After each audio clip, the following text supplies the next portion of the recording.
ორ რამეს გამოვყოფდი. ერთი რომ საზოგადოების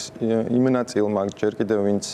ასე თუ ისე სახშია თბილად თუ როგორც არის და თავს იტყუებს რომ ის შეიძლება ესე თბილად იყოს მუდმივად და არ შეეხება მას არაფერი, ნუ ეს უბრალოდ თავის მოტყუება და უნდა თავისი წილის პასუხისმგებლობა წეღარაც მინდოდა მე თქვა იყო ეგ რომ ჩემი პასუხისმგებლობაც არის ის რომ ესეთი რაღაცები ხდება დღეს საქართველოში და მე ამას რო ვიაზრებ მაგიტომაც გამოვდივარ და ვაპროტესტებ უკვე აუტანელია რაღაცაების ესე ყურება გვერდიდან და სახლიდან თუ საიდანაც ხო და მეორე ნაწილი ალბათ ეს პროტესტი უნდა ბიზნესმაც და